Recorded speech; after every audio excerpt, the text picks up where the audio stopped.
three filmmakers with nothing in common. They thought they had it all figured out. They don't just follow the movies, they make them. Alexander Pavlak, Mario Silvas, and Jamaal AleXander are the makers on film.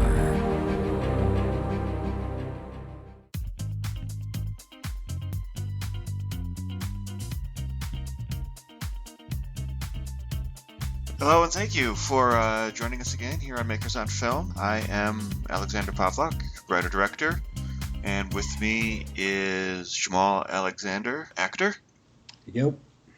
And usually we have Mario Silvas with us, who's a sound guy and a cinematographer, but today he is on assignment, so it's just going to be Jamaal and I. What did you do for 4th of July? Did you do anything fun? I got drunk. That can be fun. And it was. All right, good.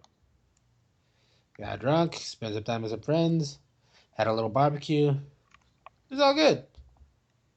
Right on. You? All right, so I posted the show. I argued with Heather. I went to go see Jurassic World and the Terminator Genisys, and then we shot off some fireworks. By yourself or? Which part? The movies. Oh, no. The argument with Heather was whether to go see Jurassic World or the Terminator Genisys. And then you both just went to see both. Yeah. Okay. That sounds fun. Yeah, it was. It was actually pretty cool. Good movies, both of them. The Terminator, they're going to do 2 more sequels to it, no matter how good or bad this version of the Terminator is, just because they own the rights to it until like 2017, 2020, something like that. So we're getting 2 more sequels off of this. But Schwarzenegger's already said his goal is to recruit Dwayne Johnson for it, and I think he's kind of the reinvigoration that franchise needs at this point. The last I heard was that he's bowing out. He's not going to do the Terminator anymore, but he's passing it off to his son. Ooh, And I don't want to see that at all, because I know he's from the loins of the Austrian oak himself, the Terminator himself. That kid's a pretty boy. yeah, he does not look like his father at all. He looks like his mother, and he's not as big as Schwarzenegger, but that can change too. He can put on as much weight as he can between now and then. The best he could hope for is probably like Chris Hemsworth big, Thor big. He's not going to be like. I think of the Terminator. I think of guys like Schwarzenegger and Dwayne Johnson. Mm-hmm. Yeah, Dwayne Johnson I always thought would have been a good replacement for Schwarzenegger, but I don't know. We'll see. The way the Terminator Genisys ended, it's possible that the Terminator will look completely different in the next movie. I am going to go see the movie probably this weekend. I do not want to see Schwarzenegger go just yet because I love Schwarzenegger. Well, you never know. I mean, one of my favorite stories is that Schwarzenegger was on the fence about doing Terminator 3, and he didn't want to do one that James Cameron wasn't a part of, and he talks to Cameron, and Cameron's like, look, he's like, I have no desire to do any more Terminators. Why don't you just go ahead and do it for the paycheck, take the money and run. And that's why Schwarzenegger did Terminator 3. But Cameron really believes that this is the successor to Terminator 2, and in his mind, this is Terminator 3. So take that for however you will. I take it with a grain of salt, just because him and Schwarzenegger not only are frequent collaborators, they're generally good friends in real life, like they're really buddy, and I take it with a grain of salt, because what if he's just there to try to help his friend sell a movie? This is true, and I enjoyed it, but I enjoyed Terminator Salvation. I mean, Terminator Salvation was what it was. There was no really, it was kind of a muddled plot line and everything, but I enjoyed it. I thought it was a good watch, and I thought this was a good watch. I liked the time travel, and Schwarzenegger really did a good job with the technobabble that they gave him. I thought because usually when he does comedy, I think his accent kind of trips him up a little bit and ruins some of the jokes. But in this, he was on the top of his game. So you'll at least appreciate his performance in all of this. I to be perfectly honest with you, I don't think I've been disappointed by any of his performances because I never. It's not like I set the bar high, but I do have certain expectations. Yeah. Terminator 3, they made his character too much of the comic relief, and that's what I think really spoiled it for me. So what he had to work with wasn't the best of material. No, I mean they hit on something that I wanted, which is a Schwarzenegger performance should always have a little bit of humor, Mm, but a little bit is where I would cap it. yeah. I think this one has a little more than what it needed. And I think both these movies did that. They had comedy in some inappropriate places. Like um, Jurassic World, uh, in the control room, they had two characters that were full-time comic relief. And every time they went to the control room, it took me out of the movie a little bit because it seemed like they were saying, now it's time for a comedy break. And even at the most dramatic, highest point, climactic part of the ending, they cut back to the control room and he has to do a joke. And I'm just like, oh, just go with the emotion. Just go with the drama that's going on. Why do you have to kind of spoil it like that? And there were some times in Terminator, like they didn't do it as often, but they did it where like you see the Terminator smile when Sarah Connor says she's trying to teach him how to be more human. It still needs work. That was a little farther than I think what they needed to go. But other than that, I think you'll enjoy it. I hope to. Yeah. Have you been keeping up with the Comic Con things? A little bit. They did a Doctor Who. Um, oh, they did a Doctor Who trailer for Comic Con. I watched that, but I haven't seen too much else that was coming out of it. Not a lot in the way of trailers. Just oh, have you seen the trailer for the new Street Fighter Five? No. Some pretty good ones.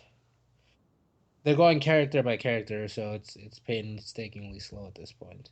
Have you seen the preview for Creed? Yes, I have. Oh my God, that was I've found that to be one of the more interesting trailers I've seen this weekend.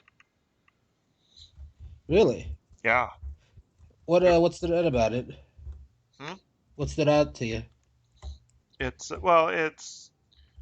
how the trailer itself built slowly and then they had a twist to it. Yeah.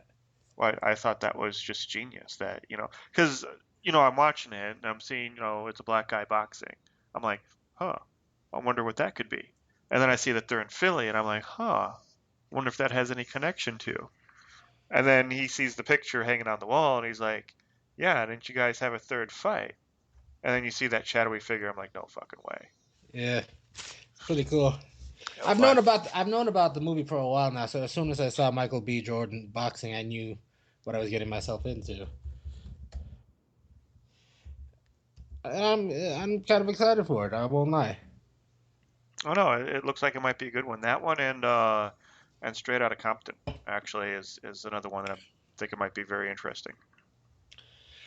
I'm interested. I'm worried though because apparently they went out and found people that just looked like the original members of NWA as opposed to like established or really trained actors. Well, they worked with them because these guys not only look but sound and act like Well, no, the they original group. yeah they definitely sound like them too, but that could be that won't equate to good acting. It, Though I've seen it. what I've seen in the trailer, they look like they're on their game. I from uh, what I know about this, I think Dr. Dre and Ice Cube were heavy in uh, training the people on who the characters were. They're like advisors for the movie or something. I don't know. Is Easy E still alive? No, Eazy-E's been dead for almost 3 decades. Okay. So then, yeah. So Dr. Dre and Ice Cube seem to like endorse it and are pretty hype on the movie. Okay. So with that, but you know, just because they're proud of it doesn't make it a good movie.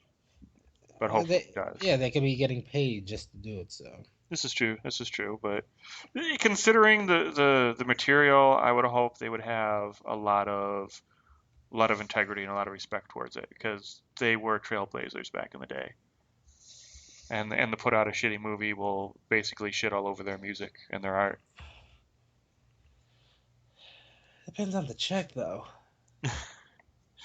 I don't know. Like I said, I hope they would be the kind of guys that no matter how big the check was, they'd be all like, no, we're not half-assing this. Right, but Ice Cube probably needs the money. Ice Cube just did 22 Jump Street, so Yeah, and a bit part. yeah, but it's Ice Cube. He's a name, and he was in the commercial, so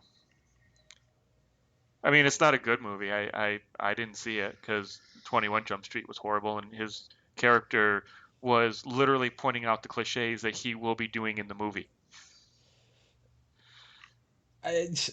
Ooh. Yeah, Again, something else you don't like, but is reviewed very well. yeah. Like people out there like it, but I haven't. I haven't watched a good.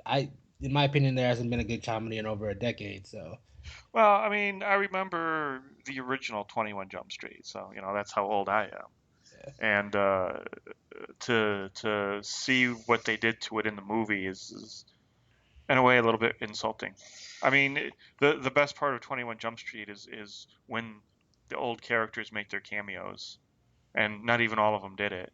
So it was like, okay, that's kind of cool, but I had to suffer through like 45 minutes before the first cameo came around. And it's Channing Tatum and that fat kid. that What's his? guy's that guy's older than I am. The fat kid? Yeah. Yeah, well, he's actually a pretty decent actor. He was great in Wolf of Wall Street. He was great in Moneyball. He got schooled in Moneyball, though. I'll tell you that because Brad Pitt and I forget who the other actor were. The scene was basically, kid, you sit there and you watch how it's done, kind of a thing. And they almost said that verbatim because and then Brad Pitt and the other guy and God, I should look that up.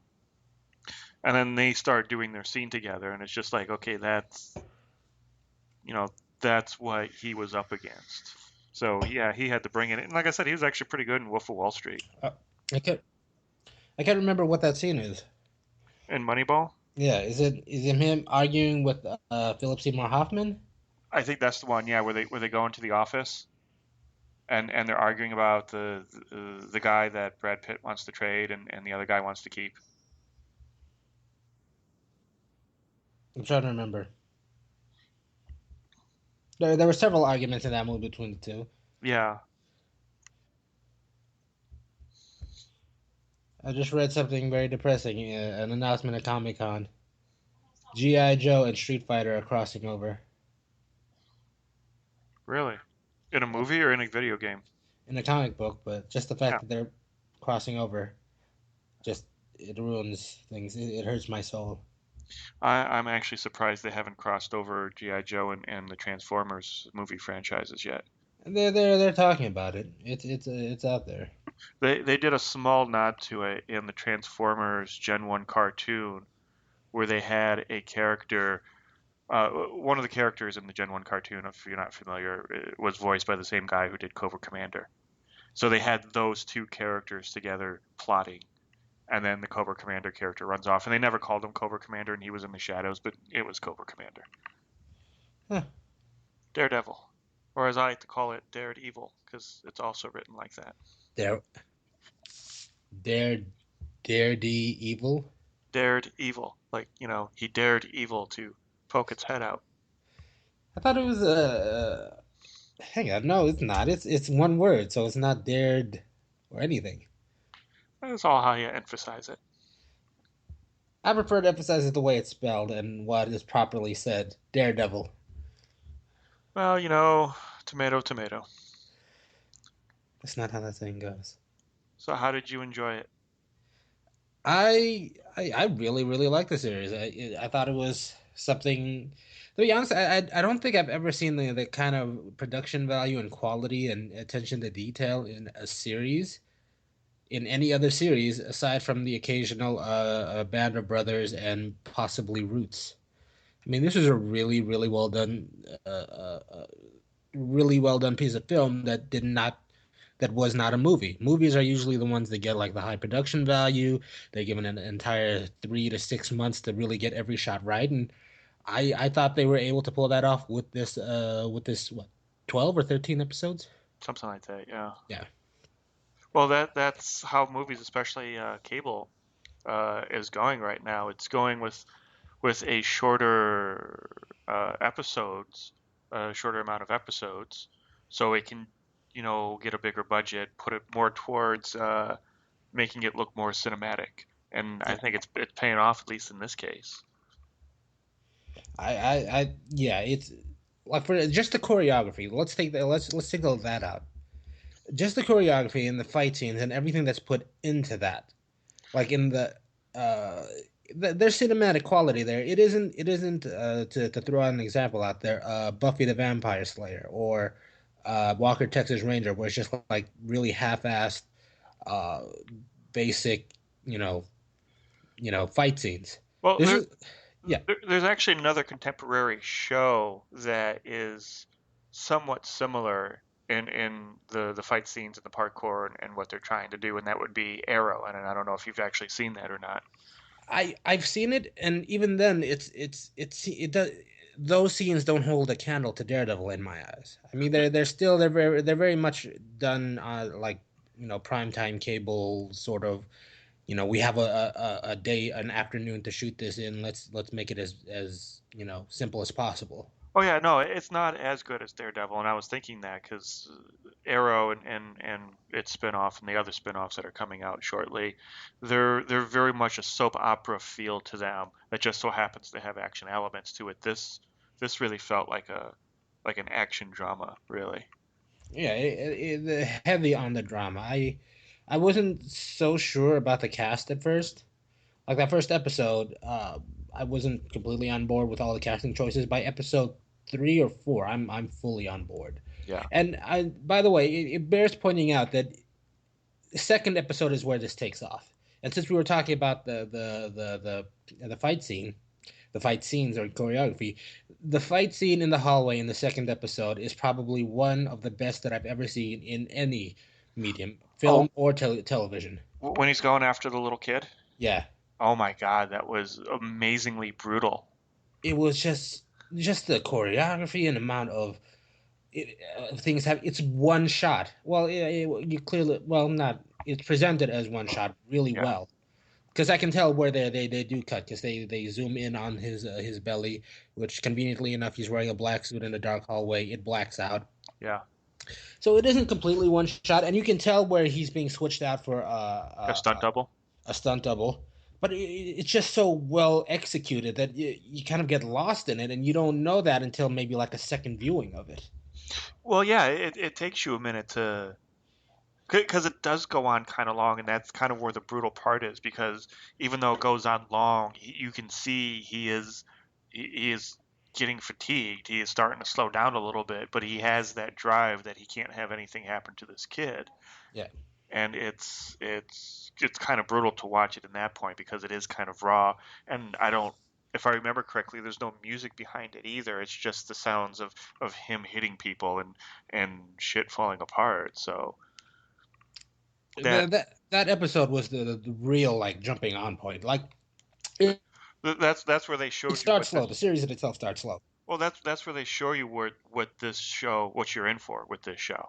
Yeah, the first one kind of a slow start, to be honest. I mean, It's an origin episode. it's not a bad episode, you know. Yeah. It's really the second one where it really shows you, hey, we're we're a lot better than what you're normally used to with these kinds of shows. Right.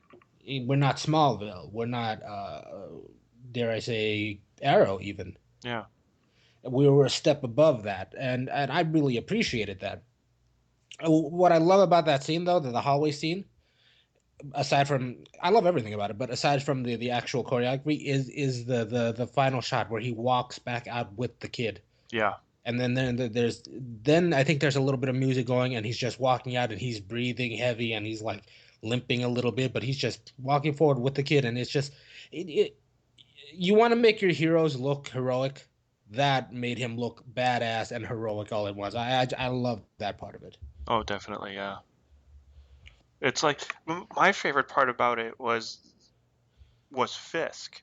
I mean, Daredevil and Matt Murdock and his group of people were very interesting. They did not skimp on making these people flawed or interesting in any way. But Fisk, for me, there were points in that show where I was like, he kind of has a point. They made him very likable, especially when they brought in the girlfriend, and they made him very believable. That And worked. That dynamic really worked. yeah, so when they got to the point where they did the speech, the very cliche speech where the villain looks at the good guy and he's like, "We're the same, just opposite sides of the coin," you actually believe it. Yeah. Every other time I hear that speech, I'm like, "That's so stupid." But here, I don't think they said it exactly like that. But when you hear that, you're like, "Oh my God, they kind of are the same thing." Well, because they've had 12 episodes to really establish that, and that's for me. This show is kind of like it embraces what the core strength of it is, something that has escaped the rest of us for so long, but is actually right there in front of us. Movies are there for 2 hours at a time. The strength of television is that you have an open format to do every week for an extended period of time. They may not have the same budget, they may not have the same luxuries of time, but they have 12 full episodes to really flesh out a story and to really develop characters, and they're taking full advantage of it in this series. Oh, totally, totally they are, and it was amazing what they did with them.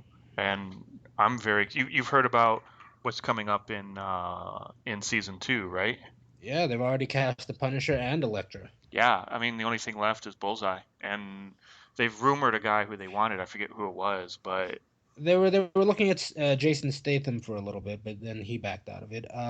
they're not going to get anybody that big, I don't think. But I think Statham was gettable. I mean, it's not like he's Dwayne Johnson or at this point even Vin Diesel. yeah, I mean, he's sort of of the under 50 action heroes, he's probably bottom rung at the moment. yeah, yeah. Like anything that doesn't involve other action heroes goes straight to the DVD with him. Hmm. Um, what was I gonna say? Uh, so much I could say about this. I particularly enjoy Foggy. Oh, I know, right? See, it's hard for me to watch this and not think of it in terms of the other movie that, or the other time this came live action with the Ben Affleck movie. Yeah. And it's like they did such a good job fleshing out these characters and making them seem real. Whereas the Foggy before, even though, I like, uh, what's his face who did that? Favreau. Favreau, thank you. I like John Favreau. He's a pretty decent actor. He's a very good director. When he gets passionate about something, he puts his whole heart into it. And he wasn't a bad choice, but his Foggy was so the comic relief, and I was really afraid they were going to do that with this guy, and he was a little bit, but he was an actual person. I know people like that, and I kind of understood him, and just the fact that they took so much time with him and his storyline too was actually quite impressive. I, I it was a good enough performance. And by the way, when I first started watching the show, I could not picture him as anything other than the kid from Mighty Ducks. Yeah. You remember? Oh yeah, yeah, I remember. I knew he was in some sort of sports movie. I couldn't remember what it was, but yeah. But by the end, when he finally figures out the big secret of the show, I'm Hmm. kind of rooting for him not to come back. Yeah, okay, I can kind of see that. I'm actually surprised they went that route so early on in the show. That they did it in the first season. Hmm. Like, because usually the first season is best case scenario, and then they just start getting worse and worse, and you start bringing in more and more people, and in this one they just they kind of went for broke with it, and and the conversation they had in Matt's apartment was cool because it was so real. I mean, yeah, I can see that happening. If your best friend who you thought was blind, had some sort of ability to see, how would you react to it? If he never told you. I don't know that was the big revelation that they were talking. That was really, or the more important part of the revelation. It, yeah, I don't think it was. Well, yes, of course, him finding out that dudes running around beating people up, and because he was always kind of thinking of the masked Avenger that they were calling him Yeah, as being more of a menace to the city than he was a hero, and that was kind of cool where he comes up and he finds out that that his friend is this masked hero or slash villain or slash vigilante, whatever he is, that he ran through the gamut with it all. But it all boils down to can you actually see? Because it's the whole thing is that our whole relationship is a lie now because you tell me you're blind, and I think of you one way, and here you are completely different. yeah, yeah. Uh, the fact that there were lies there to begin with, and the two of them play off of each other so much that the fact that there was any lie between the two of them seemed like it would be something that would shatter the one or the other. Yeah. And they do a very good part of like just reinforcing how much they do like genuinely care for one another Hmm. to the point where they're in tears when they're trying to split up. It honestly felt like you were watching a breakup scene. Yeah. Yeah. Like Very much. yeah, And that was really the nice thing. It was when that happened and when their little trio broke up for a while. It it was really when you start seeing it as the hero's journey throughout this whole season was one hero's journey, and this was the part where for the hero everything falls apart and he has to find it within himself to carry on the fight. And I was just as from a writing standpoint, how they did it, how they carried it through the entire season. Like they treated the whole thing as a 12-hour long movie, and it's just a great bit of writing for the whole part. yeah. The female lead too. I forget her name, but The she the blonde, the secretary. yeah. In fact, let me look that up. I want to. Deborah Ann Wall as Wool as Karen Page. She wasn't bad either. There there were moments where I felt her character was kind of going on this. That she felt a little bit too much like a damsel in distress. In the beginning, yeah. In the beginning, yeah. The twists and turns of the season. I mean, this is really a great example of developing a character over the course of a season because she's by the time she the by the end of the series she's done the most growth. I feel Yeah. even beyond Matt Murdock, the Daredevil, the main character. Like I think she goes through the most intense personal journey out of the group. Yeah, well, for me, there was a little more growth there because I remember her from True Blood and I remember her character there, and it took me a couple of episodes to get that out of my mind and believe her as this kind of meek secretary instead of this, kind of childish vampire. So, she did a marvelous job in True Blood. I'm not saying she's a bad actress. It just took me a minute Yeah, to see her in a different role. And then once you do, though, yeah, it's she does a lot of growth, and when she gets in league with the reporter, um, that's when I think her character really starts to develop and become an entity in and of itself. yeah. Which, by the way, the reporter just a great find in casting that guy. I've Yeah, seen him in everything. His name's Vondel Curtis Hall. yeah, Vondi Curtis Hall. He's I've seen him in other stuff, and he's usually got a bit part. This was like the most I'd ever seen of him, and he's really good, genuinely talented. I thought he was one of the better performances in the show, right up there with Leland, the right hand man for Wilson Fisk. yeah. Oh my God, I felt really bad when. Oh no, it wasn't Leland. Leland was the older guy. Who was No, Leland, or no, not Leland. God, what's his name? His right hand man, James Wesley. James Wesley. Yes. Yes. When he got shot, I was all like, "Oh man." I Well, no, felt because even despite their evilness, the two of them like like the relationship they have with each other, Fisk and James Yeah. Wesley. I mean, that was kind of touching. Yeah. Well, Wesley believed in Fisk so much that it was almost father and son kind of relationship that you could tell Wesley looked up to him and was so proud of being a part of his organization. And that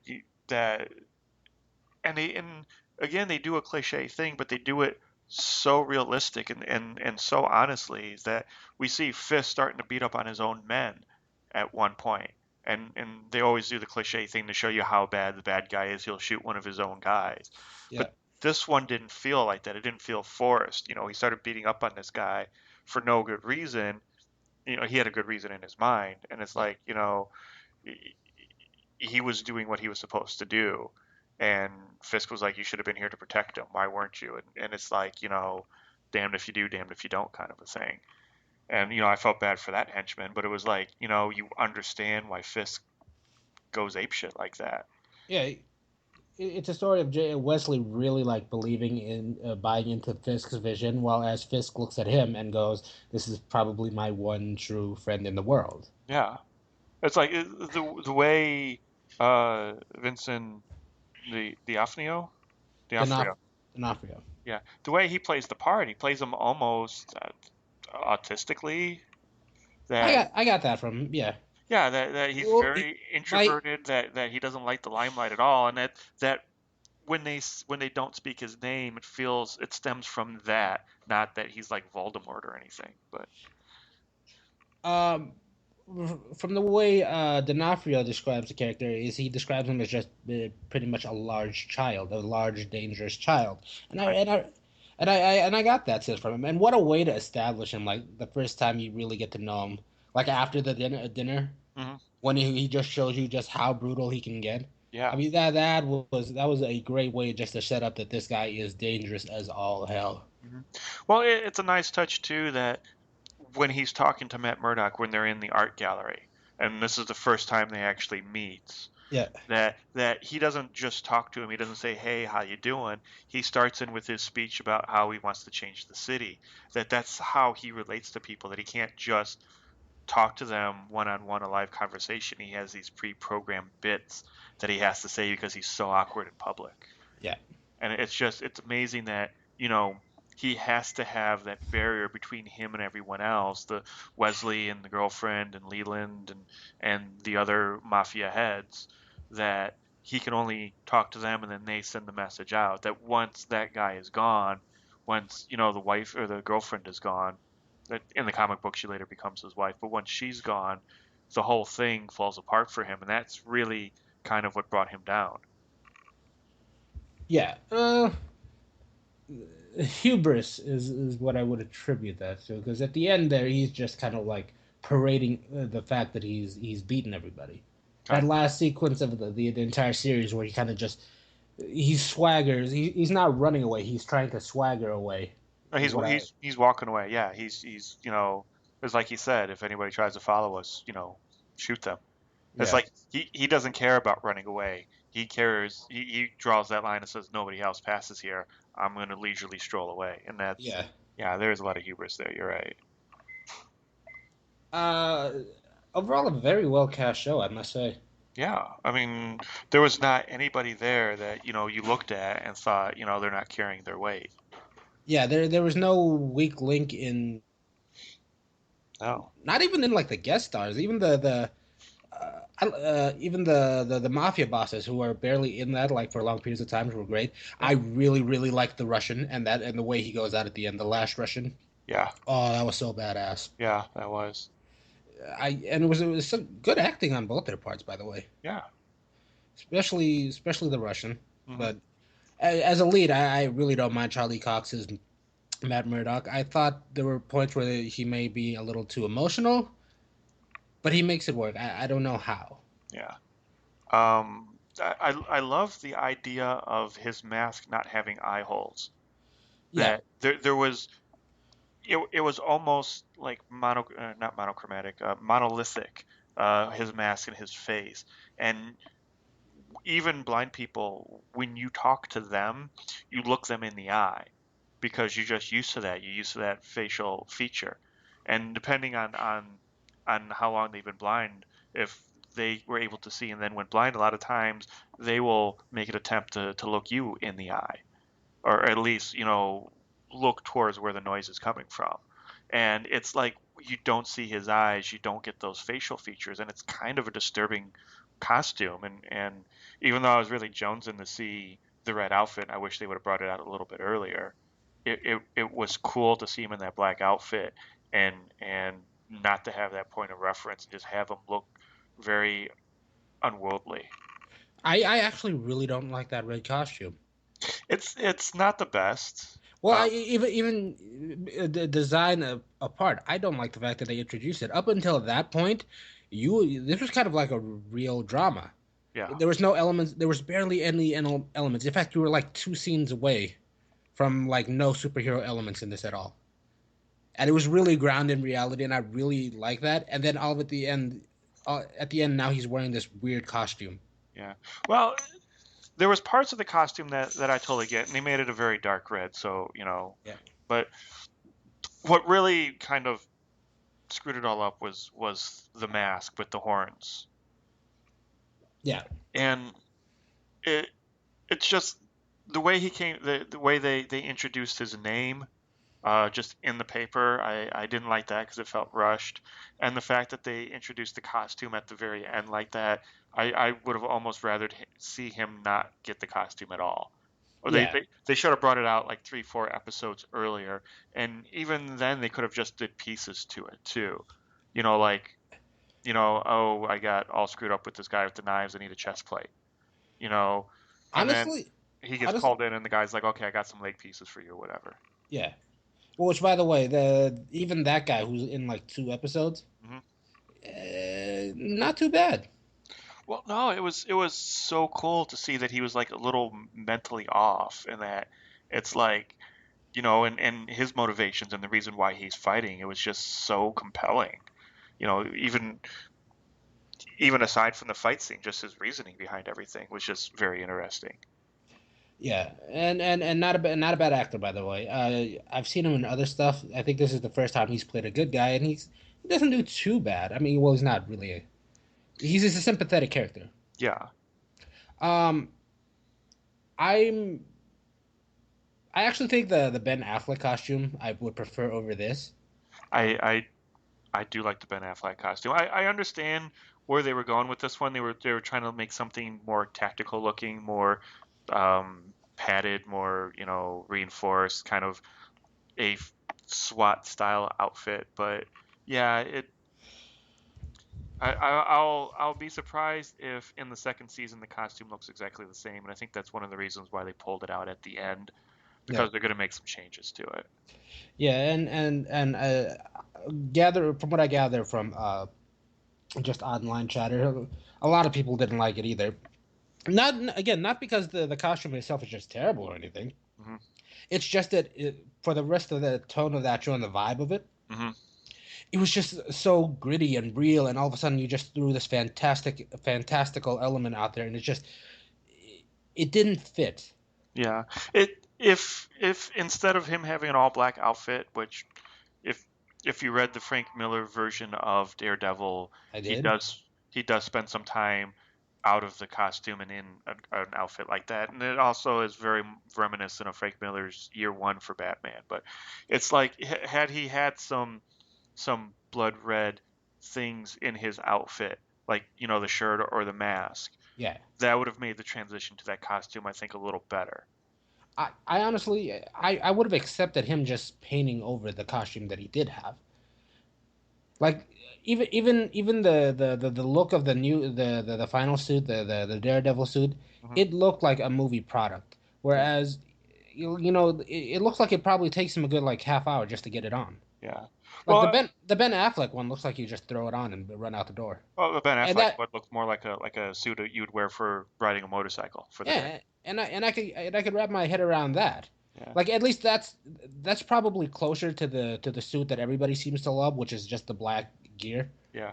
than the final suit is. Well, I think had the mask not been so much like the comic book, with the horns and the eyepiece and everything. I think if they would have just given him a pirate style mask like he had been wearing, I think that would have been a better look. That it would have been less comic booky and it would have been more, okay, he needed some padding and some other stuff, and he still has, just the do rag around his head.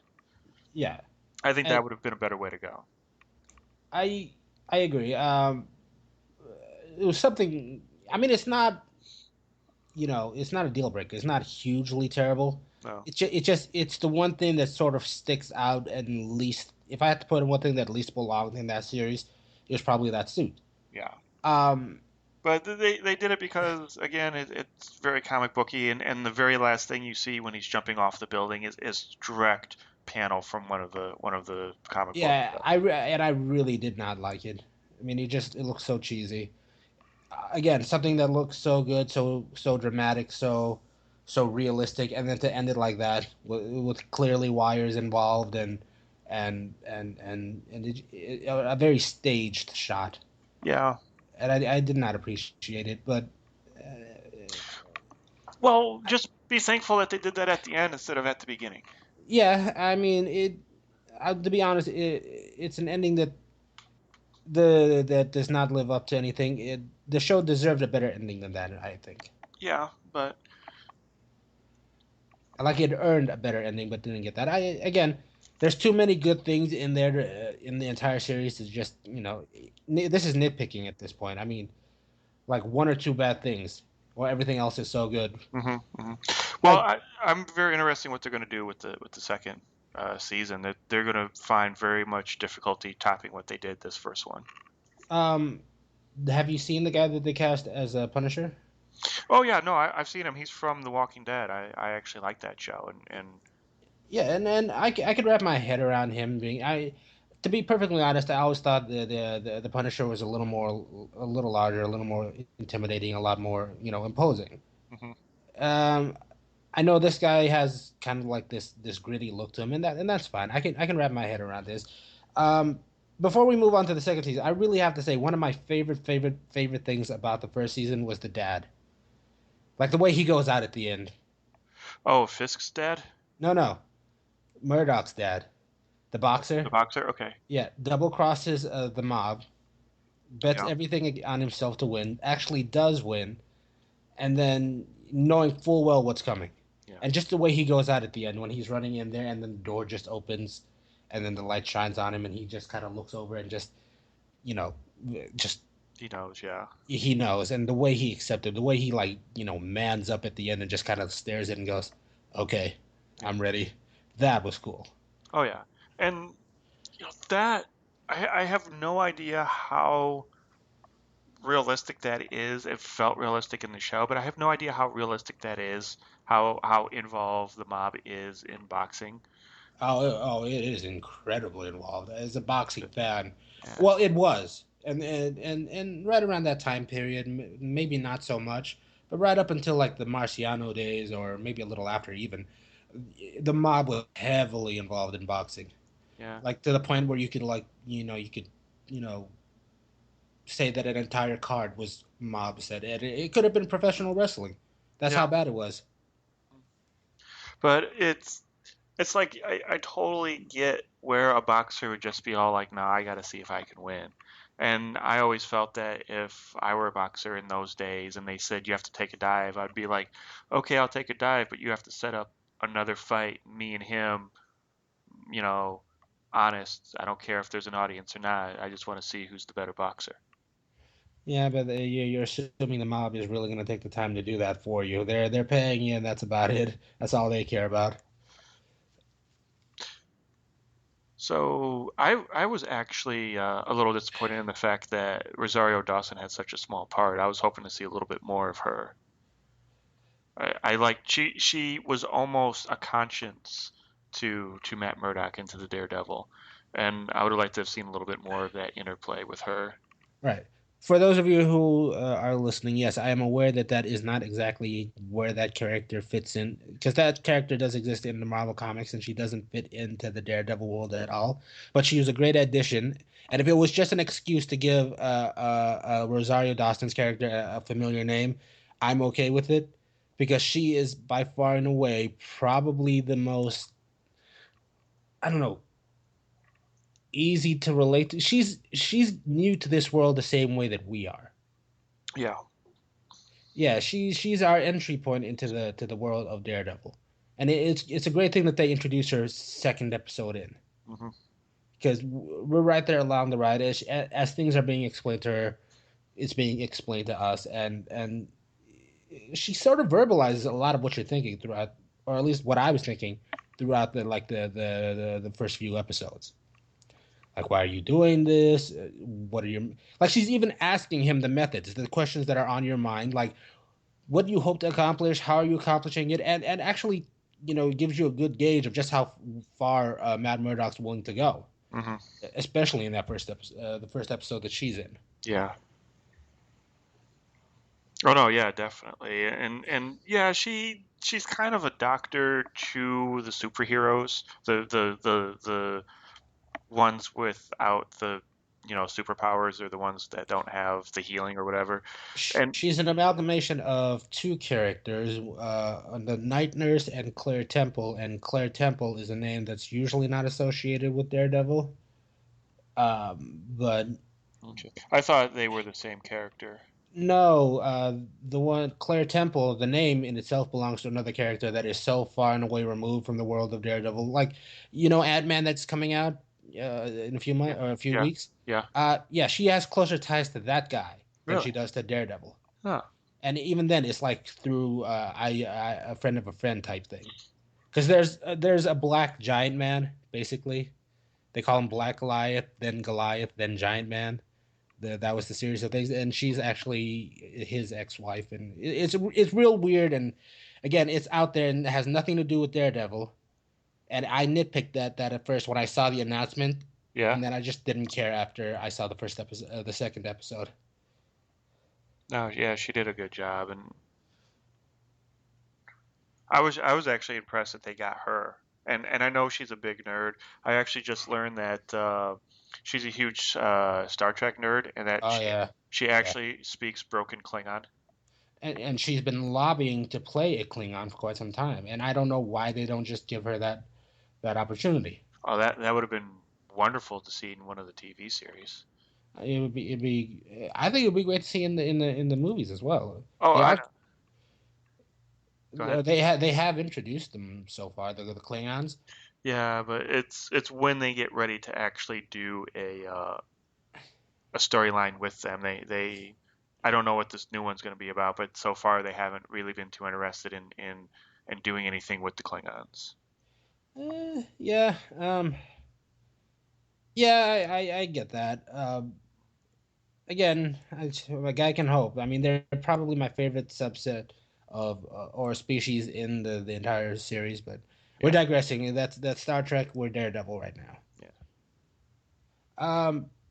I honestly, I can't think of a weak episode in the series, but whew,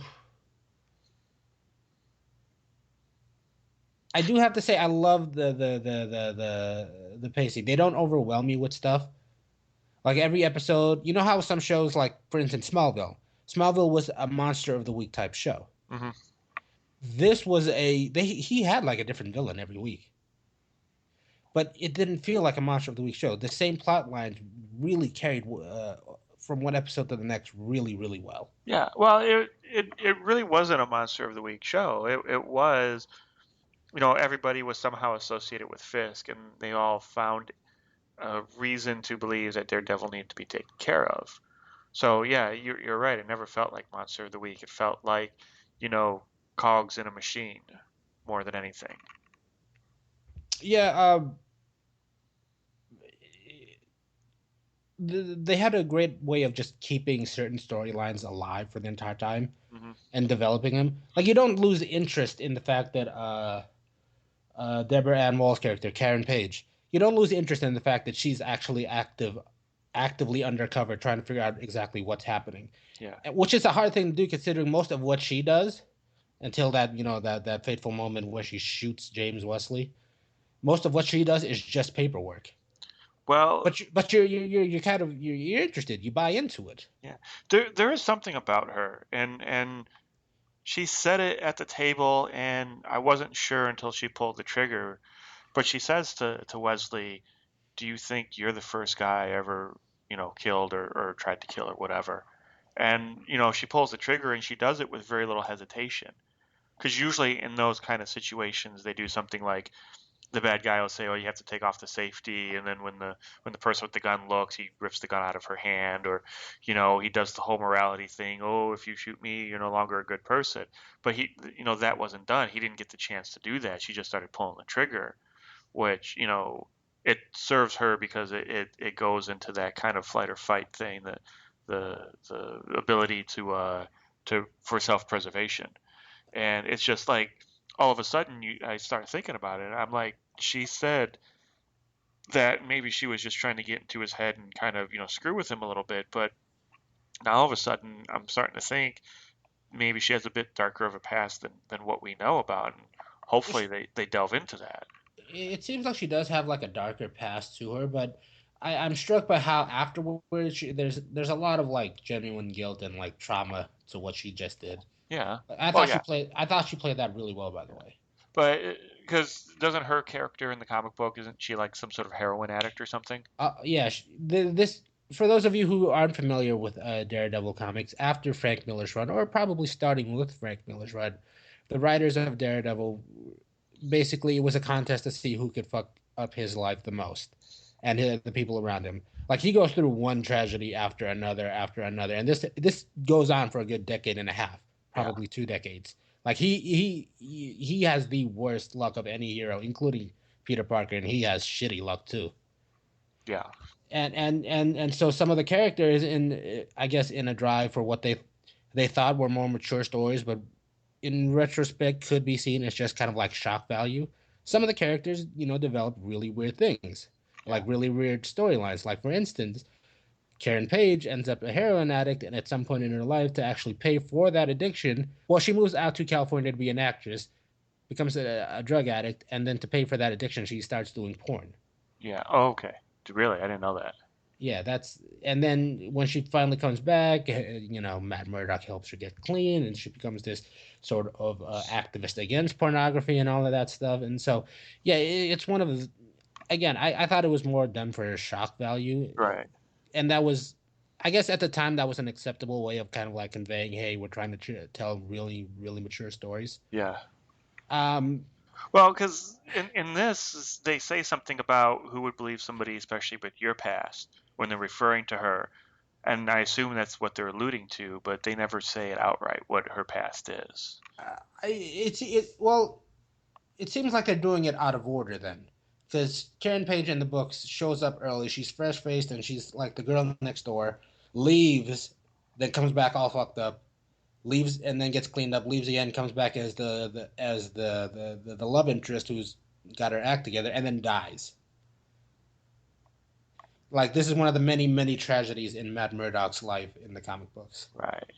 So then, do you think she will survive season 2? I think she'll survive season 2. They have cast Elektra as well. But for those of you who are wondering who, it's Elodie Young, and she played the female ninja in GI Joe 2. I'm trying to remember the name. Jinx. Jinx is the name of that ninja. Yeah.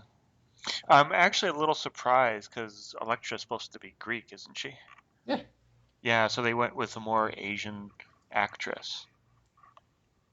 So I don't mind it so much. I am a little confused as to. I guess they got her for her martial arts abilities, but I don't see that from her. Yeah. Like I've seen the second GI Joe, and I wasn't all that impressed. no, I wasn't either. Like I like Dwayne Johnson in anything he's in, but No, actually, she's not. What was this? she's a French television and film actress. I guess she's not all that Asian looking. Her I was father's wrong. Cambodian, and her mother's French. Oh All wait, right. she does have some legit karate training. Yeah, no, I remember her from GI Joe 2, and her moves looked pretty legit. I'm willing to give her a shot here. Well, it all depends on how they tell the story, and But they haven't disappointed you with any of their casting so far. So what's the yeah. reason they won't now? Um, I'm really interested to see if they get Bullseye to go in there because somebody might end up dying. Because Bullseye, I think, kills both of them. He definitely does kill Elektra, and Yeah, the one thing the movie did right is that one shot of Bullseye sticking Elektra with her own sai and it popping out her back and picking up her vest. That's straight out of the comic. it is. Yeah, Yeah, and that's why I'm saying we just have yet to hear who Bullseye is because they're doing the Frank Miller playbook almost verbatim. So which I wouldn't say verbatim because Frank Miller is probably the guy responsible for a lot of that the misfortune of his life, yeah, of Matt Murdock's life.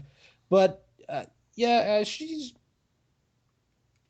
it's fairly accurate to Frank's run, especially the year one stuff. yeah.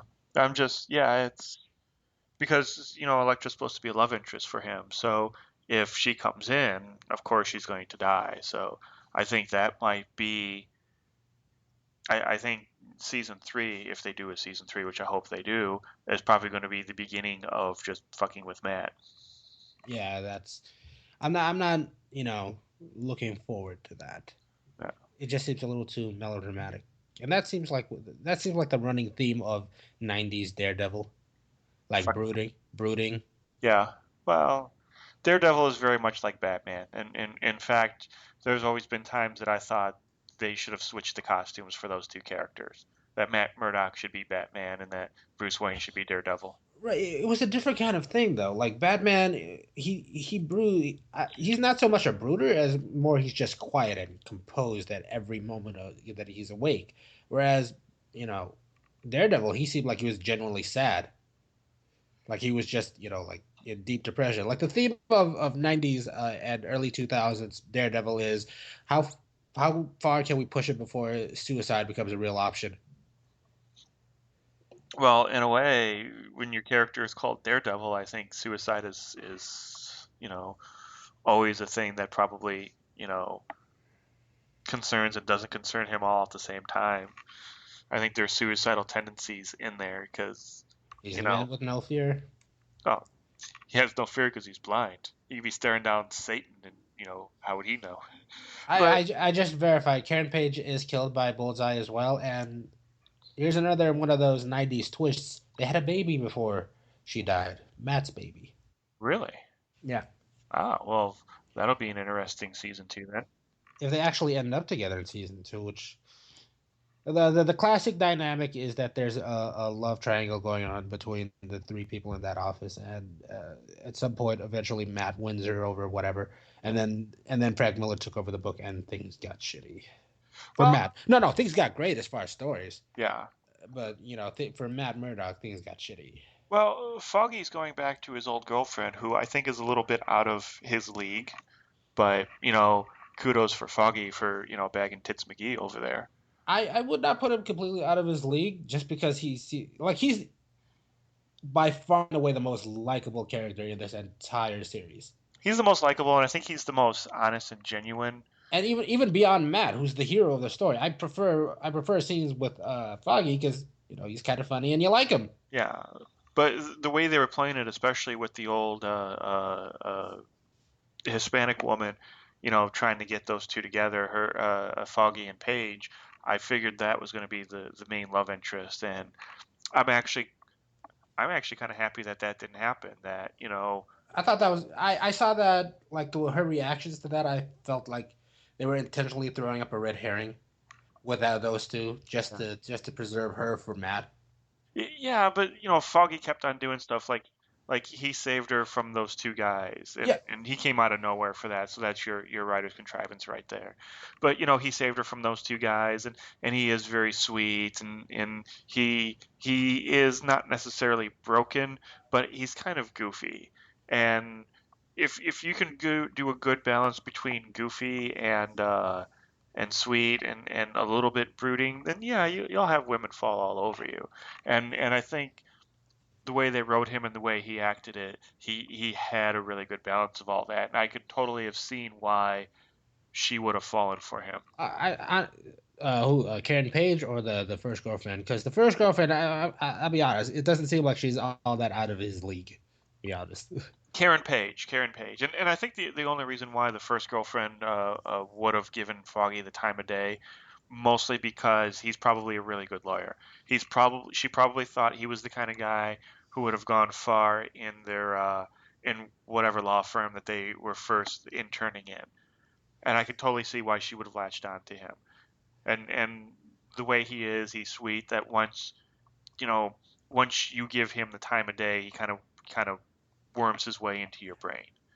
So I can see why she'll stick around, but that first initial thing, that I thought she was a little out of his league. But that's just me. Yeah. Yeah. I as far as the Karen Foggy thing goes, I thought it was just a really long red herring though. Yeah. Like I think it took up a good 6 episodes. Something like that. Yeah. Yeah, I thought it was just just from her reactions, I figured that was probably the direction they were going. Yeah. Like there was always that little bit of hope, but Yeah. By episode 8 or 9, I figured, it would have happened by now. Yeah, it would have happened by now. And plus, once she finally pulls the trigger on Wesley, I'm like going, yeah, writers are probably not going to put the most likable character with this one. Well, they could have, and then you reveal her past, and then again his world is shaken because somebody else lied to him. Yeah, that seems to be the theme of this thing with Foggy. Yeah, and then that would be a great little scene there, because then he could start doubting himself and be like, "Is it me? Do I just attract these kind of people?" And you could see that being a very realistic response as well.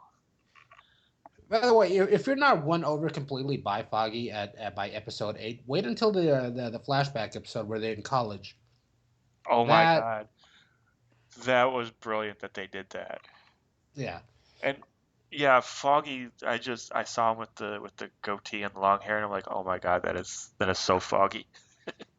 I don't even know why I said that, because I don't know this guy, but I'm like, oh my God, that is so Foggy.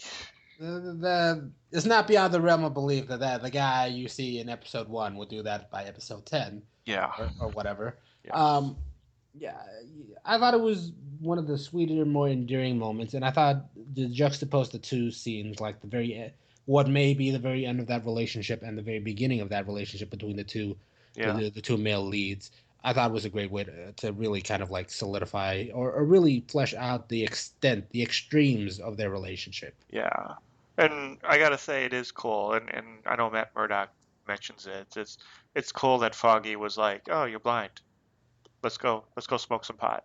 He really didn't care that this guy was blind or, anything like that. It's that he treated him like he would have treated any other guy that would have been his roommate. Yeah, you could see why Matt immediately takes a liking to him. Yeah. Because he's kind of solidly in your team the minute you meet him. Yeah, totally. Yeah. All right. It's about 9:30. Do you wanna wrap this up so you can get some sleep? I would appreciate it. Yeah. Okay. Any last thoughts about Daredevil then? Anything that you hope for season 2? I'm really interested to see if they stop the casting at it's Daredevil versus the Punisher in season 2. Mm-hmm. One of the high, if not like one of the top high points of the first season was the villain. Yeah. Fisk. Like he's the baddest villain that's ever been on a TV series, in my opinion. Like I don't know any villain that's probably better. Yeah, totally. And I would be very interested to see if they cast another villain in the second one. I'm thinking it's going to be the girlfriend. I mean, if you think about traditionally Fisk and what he wears in the comic books, he wears all white. In this show, he wore all black, but the girlfriend wore all white. I think that might be the filmmaker's way of foreshadowing that she's going to take his place while he's in jail. Possibly. I think we might be reading too much into the clothing, because after a while he loses that in the comics. Like I don't know if you've seen him lately, but that old. I remember the suit you're talking about, Yeah. like the with the ascot and everything. Yeah. And they actually make fun of that in the TV show. She mentions that some French guy, some French artist who always wore that kind of outfit hit on her, and then they kind of laughed at that. Yeah, actually, I didn't make that connection until now. Good catch. Oh, thank you. Yeah, because I'm By the way, watching them and I'm listening to what they're saying. I'm like, wait, that used to be Fisk's old outfit.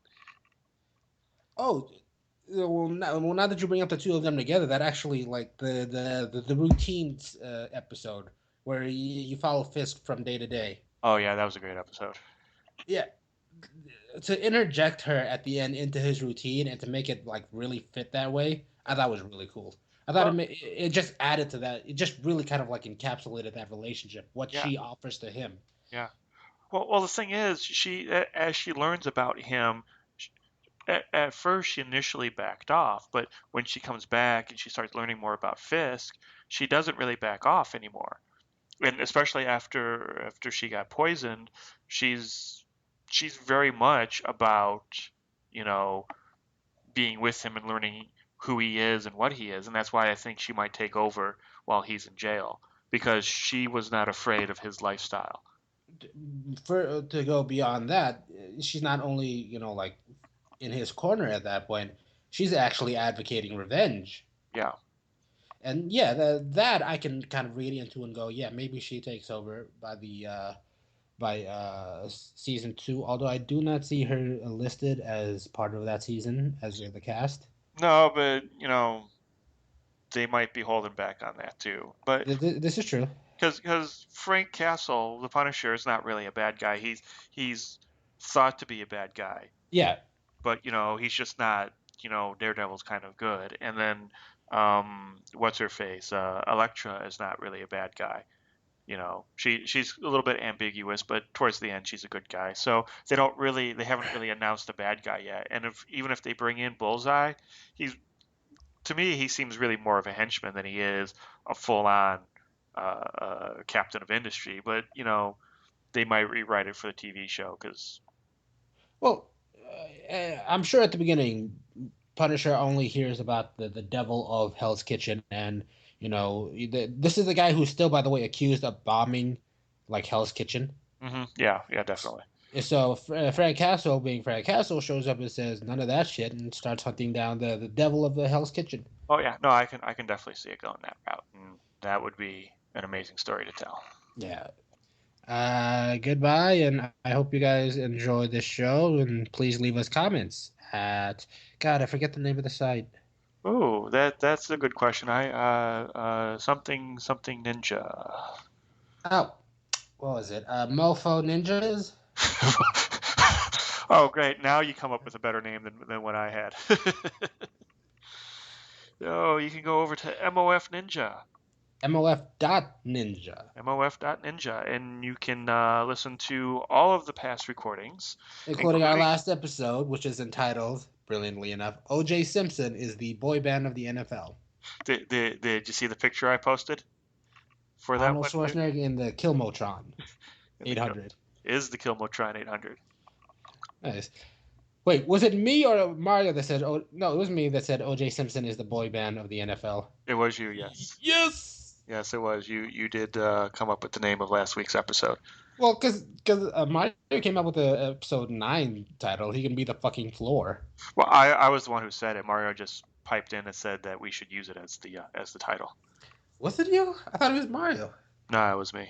Okay. Because I was trying to tell you that was a terrifying moment. He could be anything. He can be the fucking floor.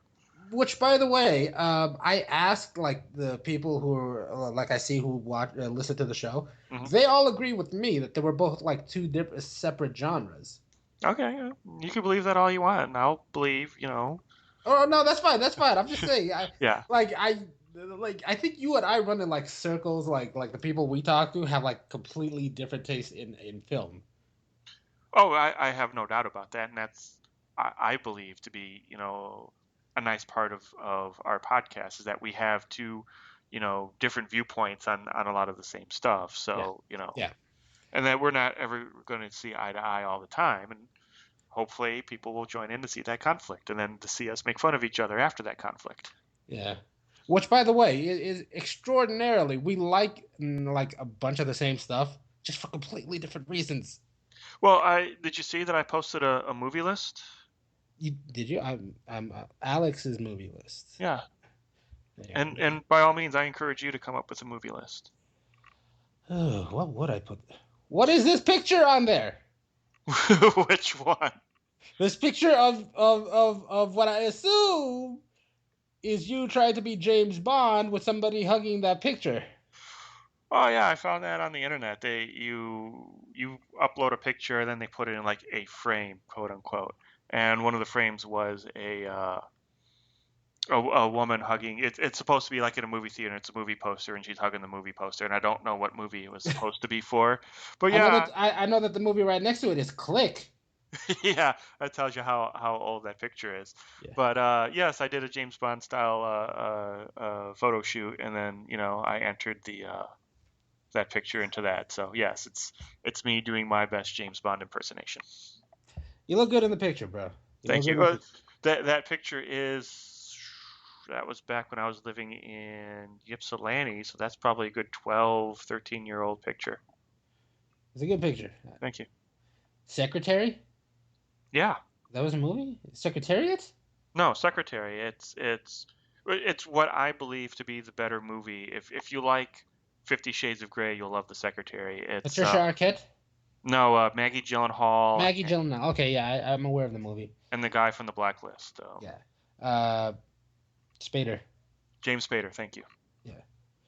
Eternal Sunshine. I haven't seen that one. The Shining. I have no interest in seeing. The Shining is an amazing movie. That's Kubrick. I saw pot. I saw. Wait, The Shining. Is that?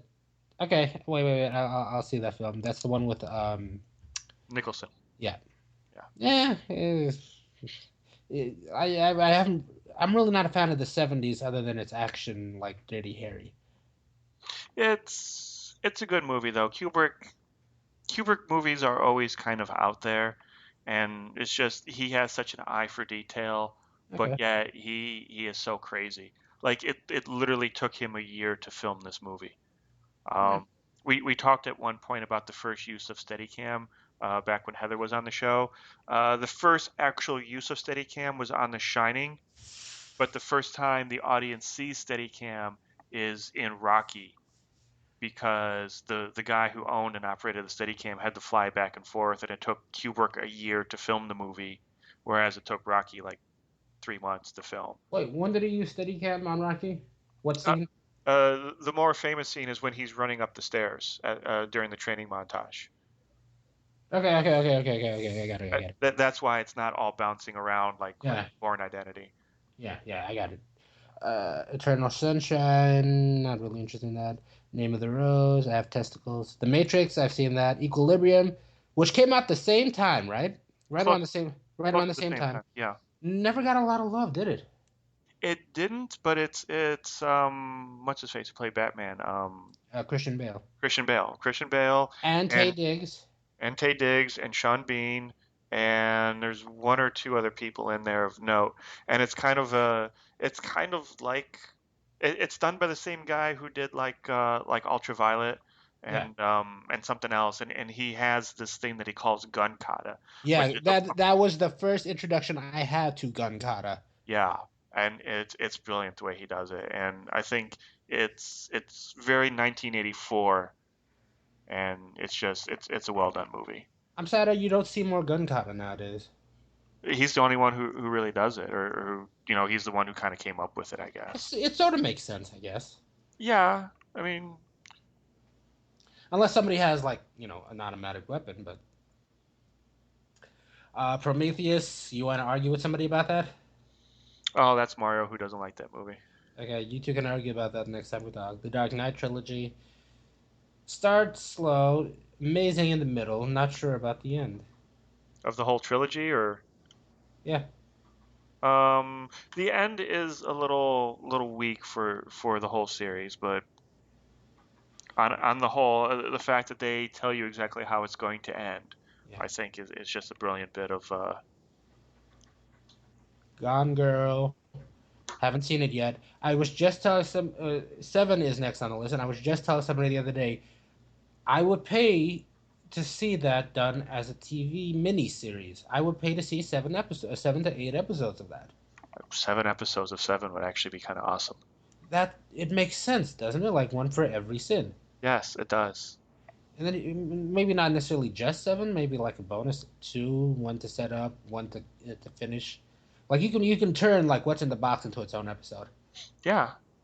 Well, I mean, like the what's in the box is a sin, and then because that's Pride, is it wrath, or pride? is it was No, it wrath? wrath is when he shoots the guy in the head for killing his wife.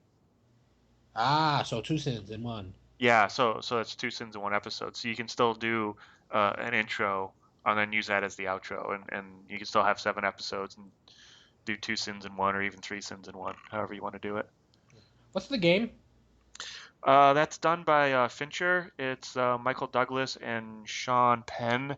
Um, it's Michael Douglas is like a an office worker, and he signs up with this company. It's kind of like that Schwarzenegger movie about Mars.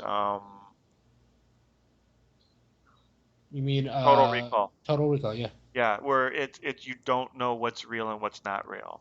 And he Okay. gets thrown in this whole adventure, and I'm not going to spoil the ending for you, but it's a really good watch. What is Like like blue? Okay, go ahead. like that one, Fight Club and Seven are like Fincher's best movies. I'll reserve until I see the game. Blue Velvet. I just clicked on that. Not really interested. 12 Monkeys. A little too out there for me, but I will watch it again. Back to the Future. Black Swan. Haven't seen it, even though there's a scene in there I'm told I would like very much. Probably, yeah. Inception. Great movie. Yes. Memento. Prestige. Are we just worshiping at the altar of Chris Nolan now? Uh, Nolan is a good maker. I didn't do his last one. I didn't do Interstellar. Have you seen it? I have. Didn't like it? I haven't made up my mind on it yet. I haven't seen it yet. I will watch that too. Yeah, it's like 3 hours long, and the first half hour, 45 minutes is a little slow and it's a little rough to get through. But once you get through that, it's a decent story. But I'm not too sure about all the characters. They did stuff that I didn't agree with, so I'm still kind of on the fence about that movie right now. I see Fight Club and then Drive. I haven't seen Drive yet, but I hear people loving that movie for some reason, especially apparently the way it develops over time. Yeah, it's one of those movies you're either going to love it or you're going to hate it. And a lot of people hated it because they saw the advertisement for it and thought it was going to be a car chase film, and it wasn't. So go into it knowing that it's not an action car chase movie. Then I feel less inclined to watch it. I kind of want to see an action movie. It's a good film. Now there are action parts to it, but it's it's kind of a revenge story, but it's very dark. Okay. American Psycho. I am not a fan of that movie. Oh wait. I'm thinking of something else. American Psycho. I can get behind. Yeah, What was the one with Christian Bale where he goes like off the deep end? Uh, well, wait, that that that is kind of American? That yeah is American. Yeah, I'm not a huge. I was that's where thinking. I'm sorry. I was thinking of Psycho, but I'm not a huge fan of American Psycho. yeah American Psycho is where he's like the business guy and he's a serial killer or maybe not a serial killer. Oh no, he's just so over the top in it. I can't get into it. He is very over the top. That's kind of the beauty of the character, is that it's just he's so bizarre and the movie's so bizarre. It's just so like Hollywood over the top though, and I couldn't get into it.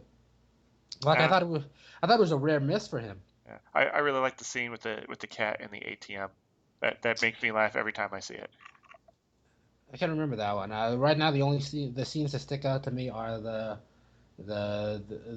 orgy scene where he's admiring himself, and the scene where he chases somebody down with a chainsaw. Yeah, I think those two scenes are connected. Yeah, well, I think there's a decent like moment between. There's a beat in between. Yeah. Donnie Darko, have not seen it. I hear good things about it. Being John Malkovich, I like John Malkovich. And I thought to myself when I saw the trailer for that, even when I was a kid, when this came out, like I should see that. I love John Malkovich, And for whatever reason, I never did. There will be blood. I'm not gonna lie to you. As good as that movie is, it is tough to watch. It's It is. just, it's not even like the plot or anything. It's just a lot of dialogue and a lot of. It's just not a lot in there. There's not a lot of high and low points. No, well, yeah, it is a very tough watch. It's It's it's like just all low points, really. it's just kind of like a long like dialogue after dialogue after dialogue. Not a lot of development. No, but it's like based on true story, and it's just the characters are just really fucked up in it. And honestly, it's kind of boring. I kind of like my mind wanders when I watch it. It's hard for me to finish that movie. I will say that it was confusing with the twins. That I didn't get that at first when I first watched it. I kept thinking they were the same character because they're played by the same person, and Yeah. the actor didn't really differentiate between the two characters. So that kind of confused me. But I Nope. I say these are movies that make you think. So whether it's good or not is beside the point. It made me think. Yeah. No Country for Old Men gives me hope that maybe we could make some real like contemporary westerns, Mhm. but they never did. I still don't see a lot of. I see popcorn attempts at popcorn versions of those like Last Stand, Mhm. which I liked. Yeah. Just I want somebody to really like give a real like attempt at like a modern day western, and I don't get a whole lot of that. I love westerns. Yeah. So, somebody will do it. I mean, like we said, Dirty Harry was like a modern western, so somebody will get on that formula again, and it'll be big for a while. Hopefully. Yeah. Frailty, Identity, Sneakers. Now it's stuff that I haven't heard. Holes, you like Holes? Yeah, that's the Shia LaBeouf one. I know it's kind of a kids film, but I enjoyed it. Which one was Snowpiercer again? That's the one where they're on the train. Oh yeah, the Chris Evans thing. Chris Yeah. Evans should get more work. Yeah, he's pretty good. Maybe not doing comedy because then you kind of reminded that he's really a frat boy in real life. Yeah.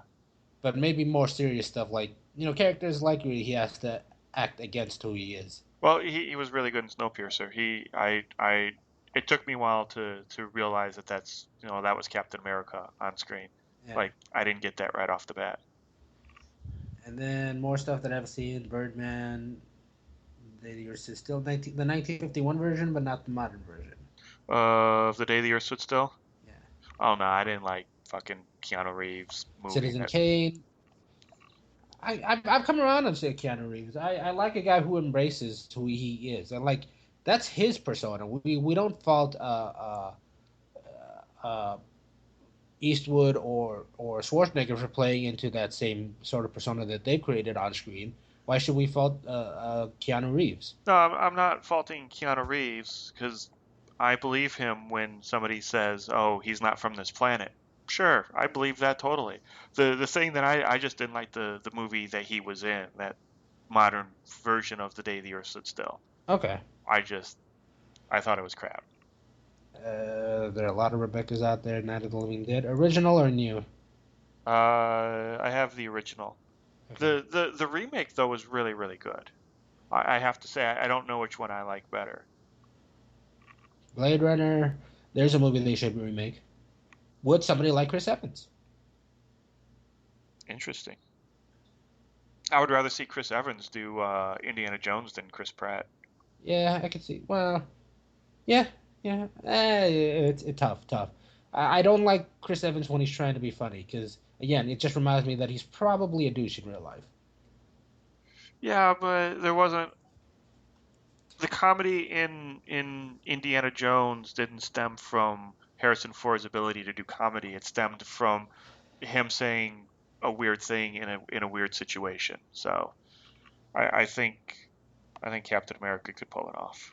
Okay, A Beautiful Mind. I didn't think that would be your kind of movie.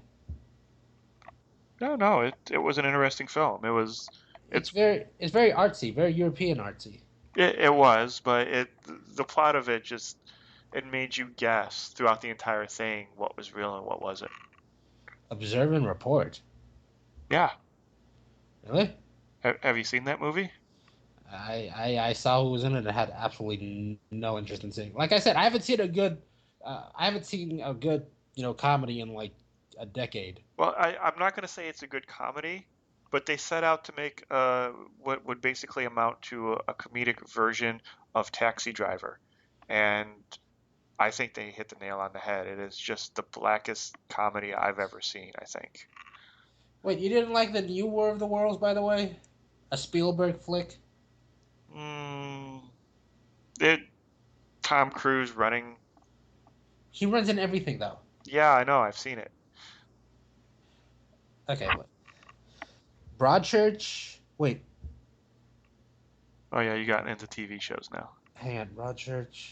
That's a British Oh yeah, TV yeah, yeah. show. I've seen it. I've seen the entire series. Oh, what a good series! I know, right? They're, Fucking amazing. they were talking about doing an American version They with did do an American version with the same actor. David Tennant. Yeah. Uh, I'm not sure I want to see that. They're saying it's not as good. Nah, it's all watered down, I'm sure. God, what a good series. Yeah. Hannibal season one. I see. I just did season 1 of all the TV shows just to give people a taste of it. Okay, True Detective. Yeah. Amazing show. Uh-huh. A game changer in my opinion. Yeah. The problem is it's ruined itself by coming back. I haven't seen any of the new one yet. I haven't either. I don't care to either, and it doesn't matter if it's good or not. It should have stayed what it was. Well, the whole plan of it was to be a series, and they change out the cast every time. Oh, I forgot to put in American Horror Story. That was a good one too. I haven't seen any of it. The first 3 seasons are really good. I haven't seen the 4th season yet. Twin Peaks. Yeah. Really? 90s is calling. Oh Yeah. no, that's the 80s. Twin Peaks? No, that was I believe 90 the 90s. It was the early 90s, yeah. 91. It's just so 90s though.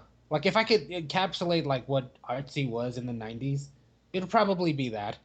Yeah, it doesn't necessarily make it a bad thing. I know. You're right. I'm nitpicking at that. It's a good show, but it's like if I had to pick the one thing that made like what they thought was like 90s avant-garde, Yeah. it'd probably be Twin Peaks. Yeah. I'll give you that. It is very dated. I'm not going to say it's not dated, but I wouldn't care that it like I'm fine with shows being dated. Yeah. But like again, it's a microcosm of, or maybe it's because it came out first and everything followed after. Yeah. Like it influenced the other ones. That's why it's 90s avant-garde to me. That's probably why. It could be, yeah. Wilfred. Really? I won't judge. I haven't seen it. Sons of Anarchy, another one of those shows that I started, really liked. For some reason, never picked up season 2. Yeah, you should do it. It's just the writer, I forget his name, Sutter. He had like King Lear in mind or Hamlet in mind when he wrote this, and it plays out just like that. It feels like Shakespeare on motorcycles. Oh, nice. Sherlock. Yeah. There is a show that lives and dies by its 2 leads. Definitely, yes. It's not like that show has anything else really going for it, because I was watching it the other day. I'm like going, I hate the plot here. Which one was it? Not the wedding one, because the saving grace of that was the wedding scene where he's doing the toast. Yeah. But like I watched the actual mysteries and like for instance the ending of season 3 or 2, no 3, where it's the blackmailing guy. Yeah. I just like I'm not compelled by any of that. Well, they're funny enough staying pretty true to the books, even though they're modernizing everything, and I find that very interesting. But you're absolutely right. It's mostly the interplay between the characters more than it is the plot of the show. Yeah, I mean it's a great show, but I don't attribute the greatness to anything other than probably the way specifically those 2 leads go at it. Yeah, because like the Hound of Baskerville is one of my favorite of the Sherlock Holmes stories, and it was a little boring. The plot of that one was a little boring in the TV episode, and it's just how Sherlock kind of fucks with Holmes in that With episode. Watson. With Watson, you're right. How Holmes fucked with Watson in that episode was brilliant. And I think the same season with the blackmailing guy, the twist that the new wife is a spy. Yeah, That was so cliche and so dumb, and I'm like going, I hate that. It should make me not want to watch this, but I really want to see how it, they deal with it. how the two of them deal with it together. Yeah, Yeah. Good choices here. I like your list. thank you. The, I won't agree that the complete series of Doctor Who, like I think Tennant on is good. Eccleston I had his moments. I really do not like Eccleston. You know why? Was Go. not there. There was no quirk. He is to Doctor Who what Frank Miller was to Daredevil. Well, He darkened what should have been a fun character. he was the war doctor. He was the one who survived the war with the Daleks and had to deal with what he did. And if you notice, he's the one who is quick to pick up arms and want to exterminate the Daleks every time he sees it. When Tennant comes around, he's a little more compassionate. He's kind of coming. He Eccleston is the guy who came to terms with it. Tennant is the guy who's doing to work to move past it, and then Smith is the guy who is the one who kind of is him reinventing himself. He's no longer that, so he's going to do the thing that's most removed from the War Doctor. And the thing about it is, had Eccleston come back to be in the 50th anniversary, it would have tied all that together because he definitely would have been what John Hurt was, and that he was the War Doctor. But Here's the thing. Here's my thing about that. yep, With all the recastings, with all the reincarnations, and with all the changes, the one thing you can actually say survives through all of that, except for Eccleston and John Hurt, which I really don't count John Hurt. He was there for like an episode. yeah, Yeah. So Eccleston, the one thing that doesn't exist, the one thing that is passed down throughout all of those characters is the quirk, the eccentricness, yeah. and the humor, and it is completely missing from Eccleston. And why not throw shades? Why not throw elements? Why not or why not make it a point of the first scene to gradually grow that back? None of that happens, and he stands out like a sore thumb. It's not that it's missing; is that it's severely downplayed. Like he is very broken in that I series, I and I, I say missing because I don't see it at all. it's there. It's like I said, it's downplayed a lot. It's very subtle. It's him having that goofy grin on his face is mostly what it is. But they went from that and they kept progressively getting to a more eccentric character. And now with Peter Not Capaldi, he's he's not with Eccleston. well, Eccleston was the star. He was the more realistic or basic person, and then it got more and more goofy. And now with Capaldi, I think hopefully the pendulum has swung all the way to one side. And it's going to come back now. I honestly, I hope the exact opposite happens, and they go out and find another young. Because I like these younger doctors they've been coming up with, the last two especially. Yeah. Well, Tennant, Tennant and Smith. Actually, they're the only two young ones, but the the the Tenet was my favorite by far, but yeah, I'm really liking what they're doing with Capaldi, and I'm hoping what my theories are will come true. And what I'm theorizing is that Capaldi was in an episode of Doctor Who with David Tennant where Tennant saves him from the fires of Pompeii, if you remember that episode. I don't. It was him and Donna end up in Pompeii right before the volcano hits, and Peter Capaldi and his family are the people that they stayed with, and that's where their box is. Well, I should point out I'm not like a hardcore fan of it, but I've caught a bunch of episodes of them, and I know enough of Eccleston. Well, I've seen most of Eccleston's because Yeah. it was like one season.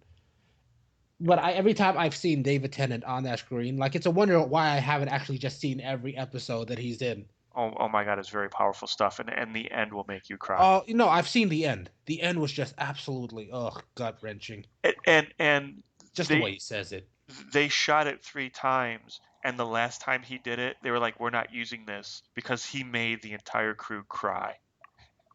They're Oh, like, "This is way too emotional. We can never put this on screen. Nobody will survive it." oh. Yeah, So, I yeah. thank God for the time travel thing, because now we get to say like you can insert him into anything. Well, there's still an alternate reality version of him somewhere with Rose in an Yeah, alternate universe, so he can always yeah. come back. But Didn't they actually kill off the main Rose though? I don't remember. Did they? I th- Either she's either dead or just went back home, and No, no, she went back home. I would rather she was dead. You know Right? why? Why? Because then for her to have actually just decided of her own volition to leave the doctor, that bugs me. Well, That no, she never really left the Doctor because there's that alternate version of him that's in that alternate. right. But if the original one, the original Rose just decided to leave the Yeah, doctor, that kind of takes away from their dynamic for me. yeah. But going back to Capaldi, he was also in the spin-off show Torchwood, where he plays a guy, uh, somebody in British government who ends up being the liaison to some aliens who came down to steal basically the world's children, or half the population of the world's children. Mm. And he kind of facilitates that, and then his character ends up dying. And the rumor that I've been hearing on the internet is that those two episodes, or those two shows, are going to converge onto Peter Capaldi at some point. That the reason why he looks the way he does is because he fucked up the timeline by saving that guy from Pompeii, whose ancestor came and fucked up the world and nearly gave up half of the world's children. Hmm. So I've heard, you know, fan theories, and I think that's a great theory. And they allude to that with him saying that, his eyes look familiar, his face looks familiar, but he can't quite place it. And I'm hoping that's where they go with that. Well, that they do that with every doctor just to reinforce that he's the same doctor. I think. It's they're laying it on a little bit heavy this time, and I'm not sure if they're doing that just because they want to fuck with the fans, or if they're doing it because it's going to lead somewhere. But only time will tell, so to speak. Yeah. Yeah. Okay. But thank you for Mario, who wasn't here, and thank you for Jamaal for being here. And I hope you all have a lovely evening. MOF.Ninja. MOF.Ninja. All right, later. All right, cool. Later. Join the makers each week as they discuss film, TV, and pop culture. To learn more about them, go to MOF.Ninja. This is Sean Connery saying, I'm fat.